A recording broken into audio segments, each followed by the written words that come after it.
اس لیے کہ ہم اپنی زندگی کے نشو و فراز میں جناب نبی کریم صلی اللہ علیہ وسلم سے رہنمائی لیتے ہیں. ان کے زمانے میں جب ایسی وبا آتی تھی تو وہ مسجد کی طرف آتے اور لوگوں کو بلاتے تھے. قرآن مجید کی ایک آیت ہے ففروا الی اللہ، اللہ کی طرف بھاگو، اور ہمارے حکمران کہتے ہیں کہ اللہ سے بھاگو. تو اللہ سے بھاگ کے ہم کہاں جائیں گے؟ طبی طور پر اس وبا کے کوئی بھی اس کا علاج نہیں ہے، تو پھر روحانی طور پر علاج تلاش کیا جائے. تو روحانی طور پر علاج یہ ہے کہ احتیاطی تدابیر کے ساتھ اللہ کی طرف رجوع کیا جائے. تو ہم اپنے اجتماعات میں کہتے ہیں کہ 3 نقطوں پر توجہ کیا ہے: رجوع الی اللہ، کثرت صدقہ اور احتیاطی تدابیر. یہ موجودہ کرونا وبا سے نکلنے کا ایک راستہ ہے. یہ تمام چیزیں. اب جس بات پر ہماری حکومت سے اختلاف ہے وہ بتاتا ہوں. جب شروع کے اندر ان کی ہدایات آئیں تو مسجد کے بارے میں جو کچھ کہا گیا تو وہ میرے لیے قابل قبول نہیں تھا. ہم نے کہا اس طرح تو ہم کر سکتے ہیں کہ ہم دستانے پہنیں، اور یہ بھی ہم کر سکتے ہیں کہ درمیان میں وہ جو آدمی آتا ہے تو اسے کہیں آپ کے دستانے نہیں تو آپ ہاتھ دھوئیں. یہ بھی ہم کر سکتے ہیں کہ جماعتیں مختلف کریں، مختلف اوقات، مجمع زیادہ نہ ہو. اور یہ بھی ہم کر سکتے ہیں کہ گھر سے وضو کر کے آئیں اور واپس جائیں، سنت بھی وہاں پڑھیں. ان تمام احتیاطی تدابیر. اور یہ بھی کہہ سکتا ہوں، بلکہ یہ ایک بہت بڑی بات میں آپ کے اس چینل کے حوالے سے بتا رہا ہوں کہ میں نے یہ اعلان کیا کہ میں یہ بتاؤں گا کہ جو آدمی ہاتھ نہیں دھوتا یا دستانے نہیں پہنتا وہ مسجد کو نہ آئے. بڑی عمر کے لوگ نہ آئیں، کھانسی والے نہ آئیں، جن کی سانس رکتی ہے وہ نہ آئیں، وہ لوگ جن کو زکام ہے وہ نہ آئیں. انہیں تمام چیزیں ہیں. لیکن مسجد بند اور مسجد پابند یہ ہم نہیں مانتے. ایک بات اس پر ہماری اختلاف رائے ہو. دوسرے اختلاف رائے یہ کہ کرونا کا مریض اللہ تعالیٰ اس کو صحت دے، لیکن اگر وہ فوت ہو جاتا ہے تو اس کا جنازہ کس طرح پڑھا جائے؟ تو ایک شریعت کا بتایا ہوا سدھایا ہوا طریقہ ہے اور ایک ان کرونا کے لوگوں کا بتایا ہوا طریقہ ہے. تو یہ کہتے ہیں کہ آپ اس کو ہاتھ نہیں لگاؤ، اس کا جنازہ نہیں پڑھو. 5 لوگ پڑھیں گے وہ 6 فٹ کے فاصلے پر پڑھیں گے. اور ساتھ یہ کہتے ہیں کہ ٹی ایم اے کے چوڑے آ کر اس کو دفنائیں گے اور اسلامی طریقے سے اس کو نہیں دفنایا جائے گا. ہم اس سے اختلاف کرتے ہیں. ہمارے اختلاف کی دلیل یہ ہے کہ WHO ورلڈ ہیلتھ آرگنائزیشن اس کا یہ اعلامیہ ہے کہ فوت ہو جانے کے بعد وائرس بیٹھا رہتا ہے، دب جاتا ہے یا مر جاتا ہے، منتقل نہیں ہوتا. جب ختم ہوتا ہے اس کے بعد پھر آپ اس کو پیپ سے دھوتے ہو، اس کو آپ غسل کے دو، پھر آپ اسپرے کرتے ہو، پھر 8 دفعہ آپ پلاسٹک میں اس کو لپیٹتے ہو، پھر آپ کفن ڈالتے ہو، اس کے بعد تابوت ہوتا. تو اب ان تمام احتیاط کے باوجود تابوت کے ساتھ تو وائرس نہیں ہے نا. وائرس تو اس آدمی کے جسم میں ہے جو مر گیا ہے، اندر ہے. یہ ناقص عقل ہوگی. اب جب آپ یہ کہتے ہو تو لوگوں کو آپ ڈراتے ہو. ایک آدمی کی خواہش ہوتی ہے کہ اس کا جنازہ یا کسی قریب کا جنازہ بہت عزت کے ساتھ ہو جائے، بہت بڑی خواہش ہوتی ہے. آپ صرف مصنوعی خوف پیدا کرنے کے لیے ایسا کرتے ہو، ہم یہ نہیں مانیں گے. اور میں نے اعلان کر رکھا تھا کہ کرونا کے مریض کو اللہ تعالیٰ صحت دے، تاہم اگر وہ فوت ہوگا تو ہم جنازہ پڑھیں گے. تو ہم نے 1-2 جنازے اس طرح پڑھے ہیں. اس پر حکومت کو سمجھ نہیں آئی. انہوں نے بھی ایسے دفعے بنائے ہیں کہ وہ ان کو نہیں بنانے چاہیے تھے. ایک دفعہ ہے جو میں سمجھتا ہوں کہ وہ دفعہ جب پیدا ہوا ہے تو کسی پہ نہیں لگا، صرف مجھ پہ لگا ہے. وہ اس کا کیا نمبر ہے، 33 ہے کیا، NDMA national disaster management authority کا جو بل ہے وہ ایکٹ انہوں نے مجھ پر گیا. اور مجھے نہیں 188 اور چیز ہے. یہ مینجمنٹ ہے، یہ نیشنل ڈیزاسٹر مینجمنٹ اتھارٹی ہے، ان کا بل ہے.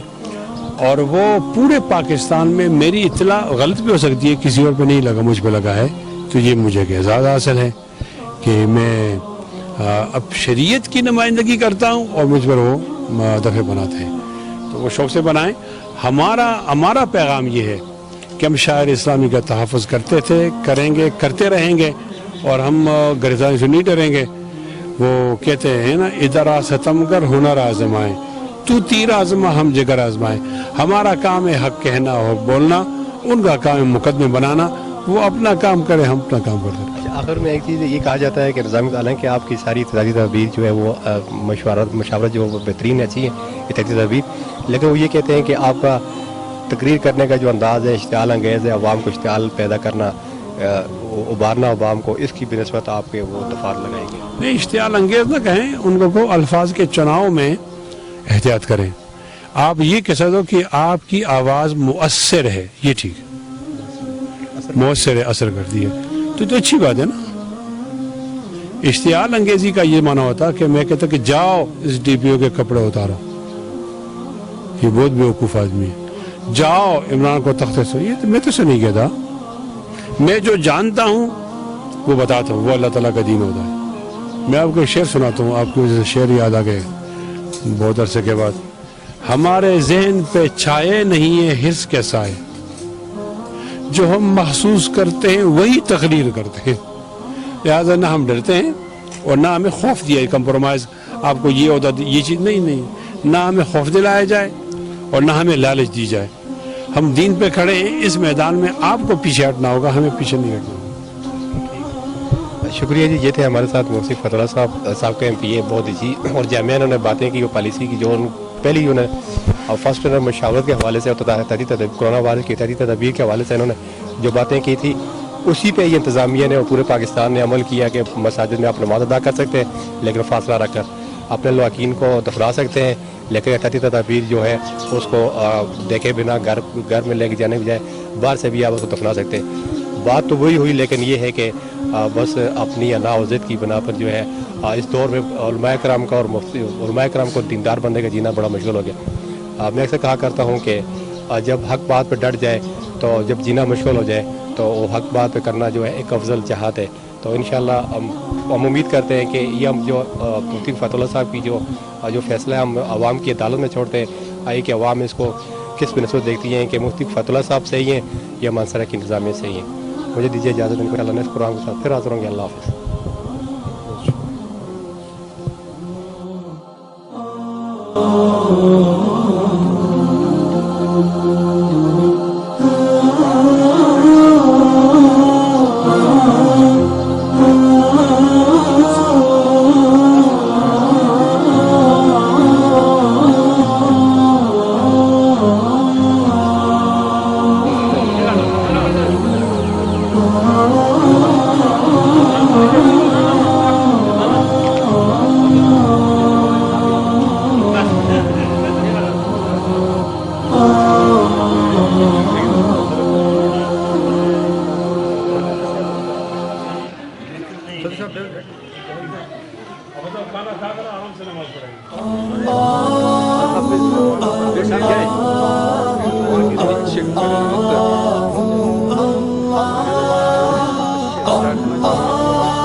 Quatro minutos.